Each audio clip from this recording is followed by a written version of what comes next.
Hello dear students, welcome back to my channel Edu Colors. आज हम इस video में क्लास 10th की इतिहास के चैप्टर्स के कुछ क्वेश्चंस देखेंगे। जो मेन इंपॉर्टेंट क्वेश्चंस हैं उसको हम इस वीडियो में कवर करेंगे।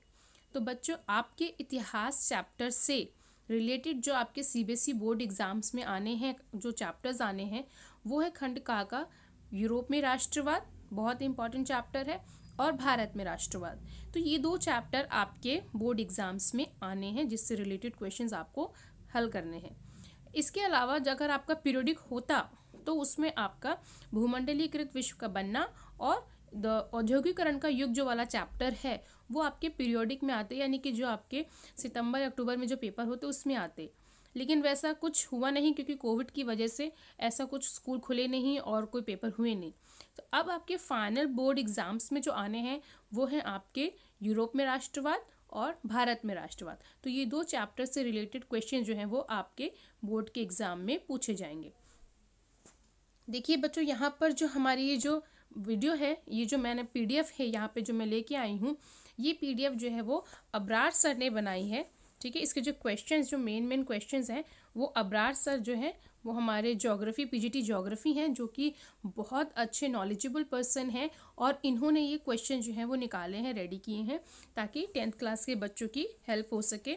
वो डायरेक्टरेट ऑफ एजुकेशन से जुड़े हुए हैं, जो कि हमारे जो बच्चे हैं 10th क्लास के, 9th क्लास के या 11th-12th के जो बच्चे हैं उनके लिए ये काम करते हैं। तो यहाँ पर आप देखेंगे जो हमारा फर्स्ट चैप्टर है यूरोप में राष्ट्रवाद का उदय, ये बहुत इंपॉर्टेंट चैप्टर है, थोड़ा लेंदी चैप्टर है, बच्चों को इस चैप्टर को पढ़ने में थोड़ी सी कठिनाई होती है। तो इस वीडियो में मैं कुछ क्वेश्चंस लेके आई हूँ जो कि अबरार सर ने बनाए हैं। इस क्वेश्चन को, इस पीडीएफ को उन्होंने बनाया है। मैं अपने चैनल एडू कलर्स के माध्यम से आप तक ये क्वेश्चन जो है पहुँचा रही हूँ, ताकि बच्चे जो हैं वो इस क्वेश्चन, जो इंपॉर्टेंट क्वेश्चन है उनको देख सकें और समझ सकें, और इससे रिलेटेड वो क्वेश्चन आंसर्स को देखें, हल करें और बोर्ड एग्जाम्स अपना प्रिपेयर करें। ठीक है बच्चों, तो चलिए मेरे चैनल एडू कलर्स को प्लीज़ ज़रूर सब्सक्राइब करें और मेरी जो वीडियो है इसे अपने फ्रेंड्स में ज़रूर शेयर करें। तो चलिए बच्चों, हम देखते हैं हमारा पहला क्वेश्चन कौन सा है। ये जो सारे क्वेश्चन है बच्चों, ये आपको आपकी जो वर्कशीट आई थी 10th क्लास की, उसमें ज़्यादातर क्वेश्चन आपको मिल जाएंगे। तो हमारा जो पहला क्वेश्चन है वो है, फ्रांसीसी क्रांतिकारियों ने ऐसे कौन कौन से कदम उठाए जिनसे फ्रांसीसी लोगों में सामूहिक पहचान की भावना पैदा हो सकती थी। ठीक है, तो फ्रांसीसी लोगों ने अपनेपन का, लोगों के बीच में, फ्रांसीसी लोगों के बीच में अपनेपन का उनके अंदर भाव आ सके, ऐसे उन्होंने क्या किए। तो उन्होंने जो फ्रेंच लैंग्वेज है उसको बढ़ावा दिया, ताकि सारे जो लोग हैं वो फ्रेंच लैंग्वेज बोलें, ताकि अपनेपन का एहसास हो। और एक फ्रांसीसी झंडा है, हाँ ठीक है, उसके बारे में उन्होंने फैलाया कि जो एक फ्रांसीसी झंडा होना चाहिए, हमारे देश का अपना एक संविधान होना चाहिए। तो ये सारी जो चीज़ें हैं उन्होंने फ्रांसीसी क्रांति के दौरान फैलाई थी, जिससे उनके बीच में सामूहिक अपनेपन की भावना पैदा हो सके। नेपोलियन ने, अगला क्वेश्चन है, नेपोलियन ने प्रशासनिक क्षेत्र में किन क्रांतिकारी सिद्धांतों का समावेश किया जिससे पूरी प्रशासनिक व्यवस्था अधिक तर्कसंगत बन गई। तो मतलब नेपोलियन कोड के बारे में बात हो रही है, नेपोलियन संहिता के बारे में इसमें बात हो रही है बच्चों। सबसे पहले मैं आपको बता दूं बच्चों, क्वेश्चन समझना बहुत ज़रूरी है। अगर आप क्वेश्चन समझ गए तो आप उसका आंसर आसानी से दे सकते हैं। तो यहाँ पर इस क्वेश्चन में जो पूछा गया है, नेपोलियन कोड के बारे में पूछा गया है, जो उसने चेंजेस किए थे, सुधार किए थे, उससे रिलेटेड क्वेश्चन जो है ये है। तो इसमें आप बता सकते हैं कि उसने सामंती व्यवस्था को ख़त्म किया था, महिलाओं के लिए कुछ अधिकार उसने काम किए थे, समानता के लिए लोगों के, कि उनको समानता का अधिकार मिले, कानूनी सुधार उसने किए थे। तो वो सारी चीज़ें आपको इस क्वेश्चन में बतानी है। अगला क्वेश्चन है, फ्रांसीसी सेना द्वारा तैयार या जीते हुए इलाकों में स्थानीय लोगों की फ्रांसीसी शासन के प्रति मिलीजुली प्रतिक्रियाएं थी, तर्क देकर उत्तर की पुष्टि कीजिए। तो आपको फ्रांसीसी सेना के बारे में, जो भी उन्होंने जो प्रदेश जीते थे उसमें कुछ लोगों की अलग राय थी और कुछ लोगों की अलग, ठीक है, उनसे रिलेटेड आप इसमें आंसर देंगे। और 1815 की वियना संधि क्या थी, उसकी प्रमुख उद्देश्य बताने हैं। यानी कि जो 1815 में जो वियना संधि हुई थी उसमें नेपोलियन को पकड़ लिया गया था, और जो नेपोलियन द्वारा जो सुधार किए गए थे उसको खारिज कर दिया गया था। ठीक है, और बुर्बो राजवंश को बहाल किया गया था, यानी दोबारा से बुर्बो राजवंश फ्रांस में स्थापित किया गया था। और इसके अलावा अगला क्वेश्चन है हमारा पांचवा, ज्यूसेप्पे मैज़िनी कौन थे, उसने इटली के एकीकरण के लिए क्या किया। ठीक है, मैजिनी के बारे में बताना है। जो जुसेप्पे मैजिनी था वो एक सेना नायक था और उसने एक जो इटली के एकीकरण का प्रयास किया था। पहले तो वो असफल हो गया था, लेकिन बाद में वो इटली के एकीकरण में उसने जीत हासिल की थी। इसके अलावा इटली का जो एकीकरण है वो एक आदमी ने नहीं किया था, गैरिबाल्डी भी हैं, काउंट कावूर भी हैं, जुसेप्पे मैजिनी हैं, उन सब के द्वारा ये जो इटली का एकीकरण है संभव हो सका, क्योंकि इटली कई खंडों में विभाजित था। अगला हमारा क्वेश्चन है, यूरोप में राष्ट्रवाद की वृद्धि में संस्कृति ने अहम भूमिका निभाई। इसके 3 उदाहरण आपको देने हैं। तो यूरोप में राष्ट्रवाद की वृद्धि में संस्कृति ने क्या किया, जैसे कि लोकगीत होते हैं, ठीक है, अपना अपनेपन की भावना, लोगों के बीच में आना, अलग अलग जगह पर अलग अलग कल्चर होता था, क्योंकि यूरोप जो है वो बहुत छोटा कॉन्टिनेंट है, लेकिन कंट्रीज़ बहुत सारी हैं, तो सबके अपनी अलग भाषा है, अलग पहनावा है। तो ये सारी संस्कृति जो है उनकी अपनी अपनी सबने अपनी संस्कृति को संजो के रखना चाहा। तो इसी वजह से अपनी संस्कृति को बनाए रखने की जो राष्ट्रवाद की भावना थी यूरोप के लोगों में फैली थी। उसके बाद हमारा अगला क्वेश्चन है, 1830 और 1848 तक यूरोप में होने वाली कुछ महत्वपूर्ण घटनाओं का वर्णन कीजिए। देखिए यहाँ से क्वेश्चन बनता है 1830 से भी बन सकता है या 1848, तो ये शॉर्ट क्वेश्चन बनेंगे। लेकिन अगर उन्होंने 5 नंबर का क्वेश्चन पूछना है तो वो दोनों को मिला देंगे। तो 1830 से 1848 के बीच में यूरोप में बहुत छोटी छोटी कुछ ऐसी क्रांतियाँ हुई थी जिसे इन्हें क्रांतियों का दौर बोला गया था। तो उन घटनाओं को इसमें बताना है। अगला क्वेश्चन है, फ्रांसीसी क्रांति की ऐसी घटनाओं का वर्णन कीजिए जिन्होंने यूरोप के अन्य भागों में रहने वाले लोगों को प्रभावित किया। तो फ्रांसीसी क्रांति में लोगों के बीच में अपनापन आया, लोगों ने जिस तरीके से समानता की बात कही, बंधुत्व लोगों के बीच में आया और स्वतंत्रता की बात उन्होंने की, ऐसा विश्व में पहले कभी नहीं हुआ था जो कि फ्रांस की क्रांति में हुआ। तो राष्ट्रवाद के जो बीज हैं सबसे पहले फ्रांसीसी क्रांति में ही बोए गए थे और वो फिर धीरे धीरे करके यूरोप के अन्य भागों में फैले थे। अगला क्वेश्चन है, जर्मनी के एकीकरण की प्रक्रिया। ठीक है, तो यूरोप के राष्ट्रवाद वाला जो चैप्टर है इसमें जर्मनी का एकीकरण, इटली का एकीकरण बहुत इंपॉर्टेंट है। इसके अलावा ब्रिटेन का एकीकरण जो कि थोड़ा डिफरेंट तरीके से हुआ था, वो एक क्रमिक प्रक्रिया नहीं था, स्टेप बाय स्टेप नहीं हुआ था। तो इस तरीके से यहाँ पर हमें जर्मनी के एकीकरण, इटली के एकीकरण और ब्रिटेन के एकीकरण की प्रक्रिया को बच्चों पढ़ के जाना है, जिससे कि आप कोई भी एकीकरण के बारे में पूछ लें तो आप रेडी रहें। अगला हमारा क्वेश्चन है, फ्रांसीसी क्रांतिकारियों के प्रमुख उद्देश्य क्या थे। तो फ्रांसीसी क्रांतिकारियों के प्रमुख उद्देश्य क्या थे? उनके उद्देश्य थे गणतंत्र की भावना या राष्ट्रवाद की भावना फ्रांस में ना रहकर फ्रांस के जो अन्य बाहर जो यूरोपीय कंट्रीज हैं उनमें भी ये सारी चीज़ों को फैलाना। ये क्रांतिकारी फ्रांसीसी क्रांतिकारियों के प्रमुख उद्देश्य थे। अगला क्वेश्चन है, इंग्लैंड यानी कि ब्रिटेन में राष्ट्रवाद का निर्माण अचानक हुई किसी उथल पुथल क्रांति का परिणाम नहीं था, क्योंकि जो इंग्लैंड है वो एक आइलैंड है और इंग्लैंड के आसपास जो स्कॉटलैंड है, आयरलैंड है और वेल्स, ये कंट्रीज थी, वो छोटी छोटी कंट्रीज थी। हालांकि जो इन सबको मिला के यूनाइटेड किंगडम बोला जाता है, लेकिन जो ब्रिटेन है इन सब में सबसे ज़्यादा शक्तिशाली था, आर्थिक रूप से, सामाजिक रूप से, और यहाँ का कल्चर जो है वो बहुत एक तरीके से मजबूत था। लैंग्वेज जो इंग्लिश बोली जाती थी। तो इन सारी चीज़ों में अगर देखिए तो वहाँ की जो संसद थी उसने फोर्सफुली जो इंग्लैंड है यानी कि जो इंग्लैंड का कल्चर है उसको सब पे हावी होने के लिए बोला कि जो इंग्लैंड का कल्चर है वो सबको मानना पड़ेगा। और इस तरीके से 1707 में फाइनली पूरा एक सबको मिला के यूनियन जो यूनाइटेड किंगडम है वो बना दिया गया था। अब हमारा अगला क्वेश्चन है, रूपक से क्या अभिप्राय है। रूपक मतलब रूपक चित्रों की बात हो रही है यहाँ पे, जैसे कि जर्मनी में जो जर्मेनिया के जो चित्र बनाए गए थे जिसमें वो राइन नदी पे तलवार लेके जर्मनी की रक्षा कर रही है, या किसी चित्र में दिखाया गया है कि जो जर्मेनिया है वो हताश होके गिरी पड़ी है। और उसी तरीके से मारियान का दिखाया गया था जो कि फ्रांस में है, फ्रांस के एकता का प्रतीक है। ठीक है ना। तो मैं एग्जांपल देती हूँ, जैसे कि भारत में भारत माता का जो एक चित्र है उसे लोग राष्ट्रवाद के प्रतीक के रूप में मानते हैं। तो उसी तरीके से इन रूपक चित्रों का यूरोप के राष्ट्रवाद में एक महत्वपूर्ण योगदान है। अगला क्वेश्चन है, 1871 के बाद यूरोप में गंभीर राष्ट्रवादी तनाव का क्षेत्र बाल्कन क्षेत्र था। तो क्यों था बाल्कन क्षेत्र? क्योंकि बाल्कन क्षेत्र जो है वहाँ पर छोटी छोटी कंट्रीज़ हैं। ठीक है, तो बहुत छोटी छोटी कंट्रीज़ हैं। जब उन छोटी छोटी कंट्रीज़ का बॉर्डर मिलता है तो वहाँ पर उनका कल्चर, खान पान, उनका पहनावा, उनकी संस्कृति सब कुछ एक तरीके से तनावपूर्ण स्थिति में हो जाती है, क्योंकि सब जो है वो एक दूसरे से बढ़कर अपने आप को हावी दिखाना चाहते हैं और अपने कल्चर को सपोर्ट करना चाहते हैं और दूसरे पे एक तरीके से हावी होना चाहते हैं। लेकिन इसी हावी होने के चक्कर में जो अलग अलग कंट्रीज़ थी उनके बीच में विवाद उत्पन्न हो गया कि किसका कल्चर जो है वो बेहतर है, और कोई एक कल्चर वाला दूसरे कल्चर या एक देश दूसरे देश को दबा ना दे, ऐसी स्थिति वहाँ पर पैदा हो गई थी। तो इस तनाव को बाल्कन क्षेत्र का तनाव या संकट बोलते हैं। अगला है इटली का एकीकरण। देखिए, जैसे कि मैंने आपको बोला था, ब्रिटेन, जर्मनी और इटली तीनों के एकीकरण में कुछ ना कुछ एक क्वेश्चन जो है वो आ सकता है, तो आप तीनों का एकीकरण बेटा पढ़ के जाइएगा। अब हमारा जो अगला चैप्टर है वो है भारत में राष्ट्रवाद, जो कि चैप्टर 3 है। ठीक है, चैप्टर 2 जो है वो इंडो चाइना है, जो कि अब हटा दिया गया है। तो भारत में राष्ट्रवाद जो चैप्टर है, इसमें प्रथम विश्व युद्ध जो है वो भारत के राष्ट्रीय आंदोलन को उसने कैसे बढ़ावा दिया।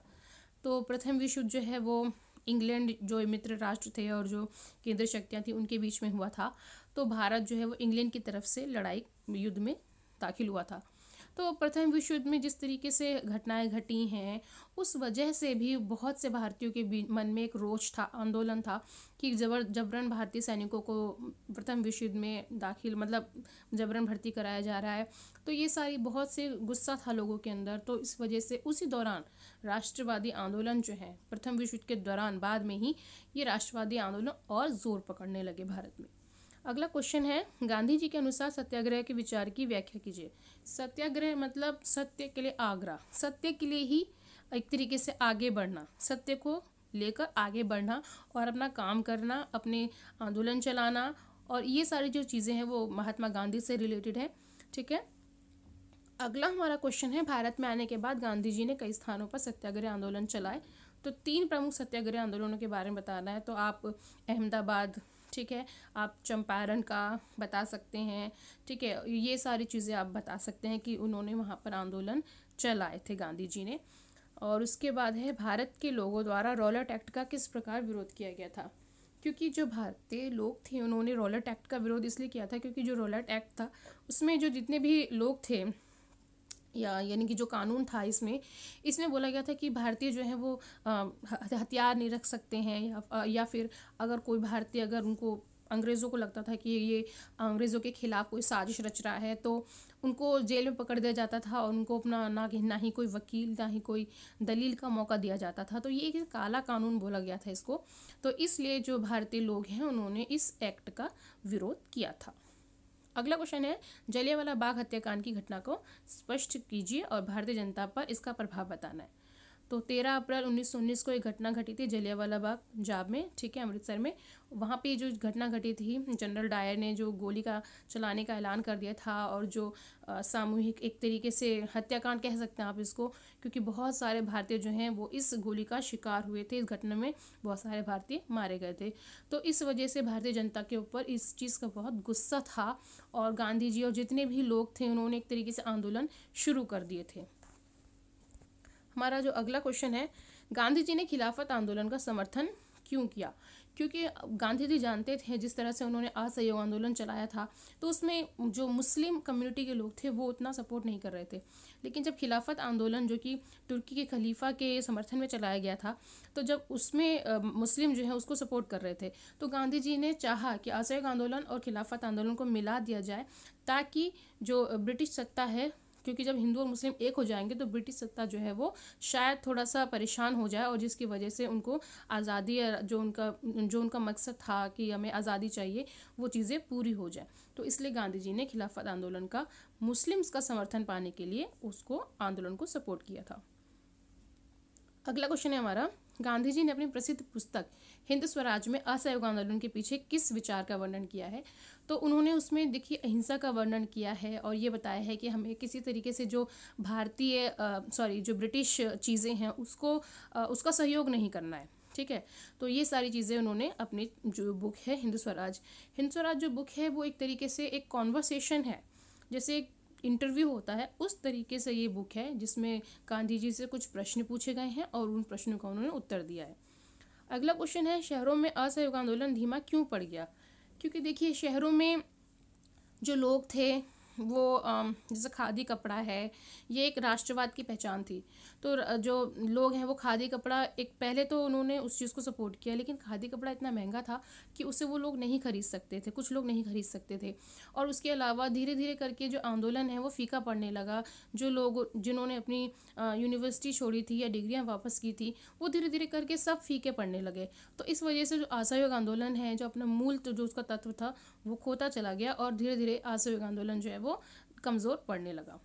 अब जो असहयोग आंदोलन है, इसमें देखिए जो गांव देहात के लोग हैं उन्होंने बहुत इम्पोर्टेंट रोल प्ले किया था। ये नहीं कहेंगे हम कि जो गांधी जी हैं वो अगर शहर में रह रहे हैं तो उन्होंने देहात में जाके भी ऐसा कुछ किया कि लोग उनके समर्थन में आ गए। उन्होंने जाके नहीं किया, लेकिन जो देहात है या जो गांव हैं वहाँ पर कुछ और ऐसे नेता हुए जिन्होंने अपने क्षेत्र में इस आंदोलन को बढ़ावा दिया। ज़रूरी नहीं है असहयोग नाम से ही, लेकिन किसी और नाम से उन्होंने अपने एरिया में उस दौरान ही 1920-21 के दौरान में ही उन्होंने ये आंदोलन को बढ़ावा दिया था। ठीक है, अवध में दिया था और देहातों में और गाँव में दिया था। इसके अलावा जो बंगाल में जो बगान मालिक थे, असम के जो बगान मालिक थे, उन्होंने भी इस चीज़ को बढ़ावा दिया था और अपने बगानों को छोड़ दिया था, ये कहते हुए कि उनको यहाँ पे एक तरीके से गुलामों की स्थिति में रखा जाता है और उनको उनके गांव नहीं जाने दिया जाता है। तो उन्होंने भी जो इमिग्रेशन लैंड एक्ट था उसका बहिष्कार किया, उसको तोड़ा और अपने गाँव जाने के लिए निकल गए। लेकिन बीच रास्ते में उनको जो ब्रिटिश सत्ता थी उन्होंने पकड़ लिया और बहुत मारा पीटा, लेकिन वो अपने डेस्टिनेशन यानी अपने गांव नहीं जा पाए, बीच में ही उनको रोक दिया गया। तो इस तरीके से अवध में और जो गांव में और जो असम के जो बगान मजदूर हैं, बगान मालिक मजदूर हैं, उनका एक अलग से असहयोग आंदोलन के ऊपर एक क्वेश्चन आता है, तो उसको भी आपको बच्चों प्रिपेयर करके जाना है। हमारा अगला जो क्वेश्चन है वो है, महात्मा गांधी ने सन 1922 में असहयोग आंदोलन वापस क्यों ले लिया? क्योंकि 1922 में एक तो पहली बात तो आंदोलन धीमा हो रहा था, दूसरा जो 1922 में चौरे चौरे नामक एक जगह थी, वहाँ पर कुछ पुलिसकर्मियों को और एक पुलिस स्टेशन को आग के हवाले कर दिया गया था और जिंदा जो 22 पुलिसकर्मी हैं वो जलकर मर गए थे। तो गांधी जी ने, जो अहिंसा के पुजारी हैं, उन्होंने जब हिंसा होती हुई देखी तो उन्होंने असहयोग आंदोलन जो है वो वापस ले लिया था। उसके बाद हमारा अगला क्वेश्चन है, बगानों में काम करने वाले मजदूर। ठीक है, यहाँ पर मैंने आपको बता दिया कि उनके लिए स्वराज और उनके लिए स्वतंत्रता की जो भावना थी, जो उनका मकसद था आज़ादी, वो ये नहीं था कि मुझे किसी चीज़ को मतलब जो विदेशी चीज़ें उसको छोड़ देना है या डिग्री वापस करनी है, नहीं। बगानों में काम करने वाले लोगों का मकसद था अपने घरों तक जाना, अपने लोगों से, अपने रिश्तेदारों से मिलना, क्योंकि उनको लगता था कि उनको बगानों में एक तरीके से गुलामी की ज़िंदगी जी रहे हैं, तो वो उसको आज़ाद करके, अपने आप को आज़ाद करके वहाँ से जाना चाहते थे। तो उनके लिए स्वतंत्रता या स्वराज की जो धारणा थी वो अलग थी। अगला क्वेश्चन है, गांधी जी ने सवर्ण अवज्ञा आंदोलन क्यों शुरू किया? देखिए 1929 में जो लाहौर में जो कांग्रेस का अधिवेशन हुआ था उसमें पूर्ण स्वराज की मांग की गई थी, इसका भी असर था। इसके अलावा जो गांधी जी हैं उन्होंने अपनी जो कुछ मांगे थी जो लॉर्ड इरविन के सामने रखी थी, जो 11 मांगे जिसको कहा जाता है, वो भी उनकी पूरी नहीं हुई थी, जिसमें उन्होंने जो शराब है और काफ़ी चीज़ों की मनाही की थी और अपनी बातों को मनवाने की कोशिश की थी, लेकिन वो पूरी नहीं हुई। फिर उसके बाद जो ब्रिटिश सत्ता है उसने जो मूल यहाँ की जो एक तरीके से जो सबके घरों में खाया जाता है नमक, उसके ऊपर टैक्स लगा दिया, जो कि बहुत ही ज़्यादा लोगों को लगा कि ये तो बहुत ज़्यादा हो गया है, ये हमारी छोटी छोटी चीज़ों पर भी प्रहार कर रहे हैं। तो इस वजह से जो दांडी यात्रा मार्च में चलाई गई, जो कि अप्रैल में पूरी हुई, और जैसे ही नमक कानून जो है वो तोड़ा गया गांधी जी द्वारा, तो वैसे ही सविनय अवज्ञा आंदोलन शुरू कर दिया गया। ठीक है, अगला क्वेश्चन है, भारत के कुछ मुस्लिम संगठन सविनय अवज्ञा आंदोलन के प्रति उदासीन थे, यानी कि वो सपोर्ट नहीं कर रहे थे, क्योंकि जो मुस्लिम संगठन थे उनको ऐसा लगता था कि जो कांग्रेस पार्टी है वो एक बिचौले की तरह है, या फिर जो हिंदू जो समुदाय है उसका जो वो सपोर्ट करती है। तो बहुत से मुस्लिम संगठन जो है वो सविनय अवज्ञा आंदोलनों को सपोर्ट नहीं कर रहे थे, और कहीं ना कहीं जो आंदोलन था, जो मिडिल क्लास लोग हैं, जो वकील हैं, उनकी तरफ से इस आंदोलन में ज़्यादा कुछ देखने को नहीं मिल रहा था। अगला क्वेश्चन है, सविनय अवज्ञा आंदोलन में व्यापारियों व उद्योगपतियों की भूमिका। तो अगर इस आंदोलन को पूंजीपतियों का आंदोलन कहा जाए तो गलत नहीं होगा, क्योंकि इसमें ऐसी कोई भी चीज़ नहीं कही गई थी जो व्यापारियों और उद्योगपतियों के खिलाफ हो। ठीक है, उनको पूरा सपोर्ट दिया गया था इस आंदोलन में, उनसे रिलेटेड कोई भी ऐसी चीज़ नहीं थी जो कि उनके खिलाफ हो। तो इस आंदोलन को पूंजीपतियों का आंदोलन, ये जो सविनय अवज्ञा आंदोलन है, इसको पूंजीपतियों का आंदोलन भी कहा जाता है, क्योंकि इसमें व्यापारियों व उद्योगपतियों की भूमिका अच्छी थी और उनके खिलाफ कोई भी चीज़ें नहीं कही गई थी। अगला क्वेश्चन है, सविनय अवज्ञा आंदोलन की सीमाएं क्या थी। ठीक है, यही जो सीमाएं हैं कि मतलब बहुत से लोगों का सपोर्ट भी नहीं था, जो मुस्लिम समुदाय हैं, महिलाएं हैं, उनका सपोर्ट नहीं था, और एक तरीके से कुछ चीज़ों की मनाही की गई थी कि हम ये नहीं करेंगे, वो नहीं करेंगे। बहिष्कार जैसी चीज़ें, जैसे स्वदेशी चीज़ों को अपनाया गया था, और असहयोग आंदोलन में जो बहिष्कार किया गया था विदेशी चीज़ों का, वैसा इसमें कुछ भी नहीं था। तो ये आंदोलन जो है तरीके से गांधी जी ने शुरू किया, फिर बंद किया, फिर शुरू किया, फिर बंद किया। तो इस तरीके से लोगों को एक पूरा जो सपोर्ट है इस आंदोलन को नहीं मिल सका। ठीक है, यहाँ पर जो अगला क्वेश्चन है वो वही है कि सविनय अवज्ञा आंदोलन असहयोग आंदोलन जैसा नहीं था, क्योंकि सविनय अवज्ञा आंदोलन में जो मध्यम वर्ग की भूमिका है वो उतनी अच्छी नहीं थी जितनी कि असहयोग आंदोलन में थी। और असहयोग आंदोलन जो है वो काफ़ी बड़े स्तर पर था, बाद में वो धीमा पड़ गया, लेकिन शुरुआत में उसमें काफ़ी लोगों को सपोर्ट मिला था। लेकिन सविनय अवज्ञा आंदोलन में एक तरीके की जो एक होता है कि एक लय होती है, वो नहीं थी। ठीक है, सविनय अवज्ञा आंदोलन एक लय के दौरान एक उतार चढ़ाव में रहा, वो एक चढ़ाव उसको नहीं मिला, वो उतार चढ़ाव में रहा, और कभी चालू हुआ, बंद हुआ, इस तरीके से ये आंदोलन चलता रहा। अगला क्वेश्चन है, भारत में राष्ट्रवाद के विकास में योगदान देने वाले सामूहिक अपनेपन के प्रतीकों का वर्णन कीजिए। तो यहाँ पर भी सामूहिक अपनेपन की बात की गई है। तो इसमें वही जैसे भारत माता की जो ड्राइंग है, चित्र है, उसको, खादी कपड़ा जो है उसको, ठीक है, यहाँ पर लोकगीत थे या जो कविताएं थी जो लोगों ने लिखी थी, बंकिम चंद्र चटर्जी की जो चट्टोपाध्याय की जो वंदे मातरम गीत है उसको लेके, तो ये सारे जो चीज़ें हैं यहाँ पर लोगों के अंदर राष्ट्रवाद की भावना या सामूहिक अपनेपन के प्रतीकों के लिए ये चीज़ें काम कर गई, जिससे कि लोगों के बीच में राष्ट्रवाद की भावना का प्रसार हुआ। ठीक है बच्चों, चलिए यहाँ पर जो हमारा ये जो हमारा जो 2 चैप्टर हैं उसके जो क्वेश्चंस हैं, इंपॉर्टेंट क्वेश्चन है, वो मैंने आपको बता दिए हैं बच्चों। तो मैं आशा करती हूँ आपको मेरा ये वीडियो अच्छा लगा होगा। इस वीडियो को अपने फ्रेंड्स में शेयर कीजिए, कमेंट सेक्शन में बताएं कि आपको मेरा वीडियो कैसा लगा, और मेरे चैनल एडू कलर्स को ज़रूर सब्सक्राइब करें। वीडियो देखने के लिए थैंक यू सो मच।